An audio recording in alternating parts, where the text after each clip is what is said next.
ನಮಸ್ಕಾರ ರೀ ಉತ್ತರ ಕರ್ನಾಟಕ ಮಂದಿ ಮತ್ತೆ ಕರ್ನಾಟಕ ಜನತೆಗೆ ನಮಸ್ಕಾರ. ಇಂಡಿಯಾಗೂ ನನ್ನ ನಮಸ್ಕಾರ ರೀ ಮಾಲಕ್ರ. ಮತ್ತೆ ಎಲ್ಲ ಹೆಂಗದ್ರಿ, ಎಲ್ಲರೂ ಆರಾಮದಿರಿ ಅಂತ ಅನ್ಕೋತೀನಿ. ನಾನು ನಿಮ್ಮ ಆಶೀರ್ವಾದದಿಂದ ಗಟ್ಟಿ ಮುಟ್ಟ ನೋಡ್ರಿ ಮಾಲಕ್ರ.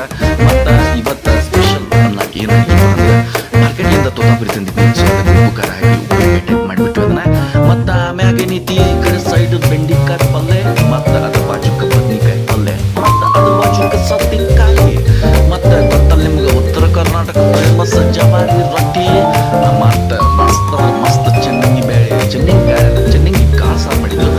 ಸೊ ಆಮ್ಯಾಗ ಅನ್ನ ಎಲ್ಲ ಹಾಕೊಂಡ್ರಿ ಮಸ್ತ್ ಅಂದ್ರೆ ಮಸ್ತ್ ಆಗಿತ್ತ. ಆಮ್ಯಾಗ ಜೋಳದ ರೊಟ್ಟಿ ಹೋಗಿ ಮಸ್ತ್ ಅಂದ್ರೆ ಮಸ್ತ್ ಮಾಡಿದ್ರು. ಅದ್ರ ಬಗ್ಗೆ ಏನು ಹೇಳಂಗೆ ಇಲ್ಲ, ಮಸ್ತ್ ಮೆತ್ತಗಾಗಿದ್ರು ರೊಟ್ಟಿಗಳು. ಸೊ ನಡುವ ತಿಂದು ನಿಮ್ಗೆ ತೋರಿಸಿ ಹೇಳ್ತಾನಂತ ಯಾವ ಥರ ಐತಿ ಏನು ಟೇಸ್ಟ್ ಅಂತ ಹೇಳಿ. ಸೊ ಸ್ಟಾರ್ಟಿಂಗ್ ರೊಟ್ಟಿ ಮಾಡ್ಕೊಳ್ಳೋಕೆ ಸೀದಾ ಬದ್ನಿಕಾಯಿ ಪಲ್ಲೆಗೆ ಒಂದು ಯಾಕಂದ್ರೆ ಮಸ್ತ್ ಸ್ಮೆಲ್ಲು ನೋಡಾಕು ಮಸ್ತ್ ಆಗಿತ್ತ. ಸೊ ಅದ್ರ ಸಲ ಮೊದಲು ತಡ್ಕೊಳಕ್ಕಾಗಲಾರ್ದ ಬದ್ನಿಕಾಯಿ ಪಲ್ಲೆ ಹಚ್ಕೊಂಡು ತಿಂದ ಬಿಟ್ಟಿಲ್ಲ. ಮತ್ತು ಸೌತೆಕಾಯಿ ಸೈಡ್ ಬೇಕಲ್ಲ ಅದನ್ನು ಕಟ್ ಮಾಡಿ ತಿಂದ್ವಿ.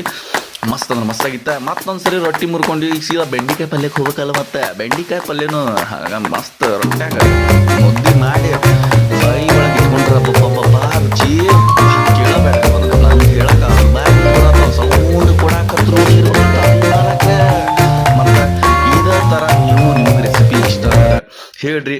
ನೆಕ್ಸ್ಟ್ ಟೈಮ್ ನಿಮ್ಗೆ ಎಲ್ಲ ಏನೇನು ಮಾಡಿರ್ತೀನೋ ಅದ್ರ ರೆಸಿಪಿದು ಪೂರ್ತಿ ನಿಮಗೆ ಡೀಟೇಲ್ ಆಗಿ ರೆಸಿಪಿ ಅದ್ರದ್ದು ಆ್ಯಡ್ ಮಾಡ್ತೇನೆ ಅಂತ ನಾನು ತೊಗೊಂಬರ್ತೇನಂತ ಚಲೋ ತನಕ. ಓಕೆ, ಸೊ ಇದು ತೋತಾಪರಿ ಬದ್ನಿಕಾಯಿ ಪಲ್ಯ ಇನ್ನೊಂದ್ಸರಿ ಕಟ್ ಮಾಡಿ ಮತ್ತು ರೊಟ್ಟಿನ ಬದ್ನಿಕಾಯಿ ಪಲ್ಯ ನಂಚ್ಕೊಂಡು ಮತ್ತು ಅದರ ಜೊತೆಗೆ ಉಪ್ಪಿನಕಾಯಿ ಸೈಡಿಗೆ ನಂಚ್ಕೊಂಡು ಕುಳೇನು ಬಬ್ಬಬ್ಬ ಏನು ರುಚಿ ರೀ ಮಾಲಕರಿ. ಹೇಳ್ತೀನಿ ಬಾಯಾಗ ನೀರು ಬರತ್ತವ್ರಿ ಮಾಲಕ್ರ.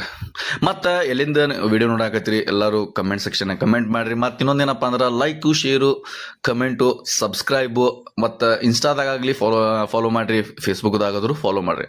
ಮತ್ತು ಈ ಕಡೆ ಸೈಡ್ ಏನೈತೆ ಅನ್ನದ ಜೊತೆಗೆ ಹೇಳಿದ್ನಲ್ಲ ಚೆನ್ನಂಗಿ ಕಾಳು ಸಾರು, ಅದೊಂದು ಕೇಳಕ್ಕೆ ಹೋಗ್ರಿ ಮಸ್ತ್ ಅಂದ್ರೆ ಮಸ್ತ್ ಆಗಿತ್ತೆ. ಸೊ ಅದನ್ನು ನಂಚ್ಕೊಂಡು ಮತ್ತು ತೋತಾಪುರಿ ತಂದಿದ್ವಲ್ಲ ಅದನ್ನು ಮಸ್ತ್ ಕಟ್ ಮಾಡಿ ಆಹಾ ಬಾಯಾಗ ನೀರೀಗ ಈಗ ಬೀಳತ್ತಾವ. Thank you so much for watching.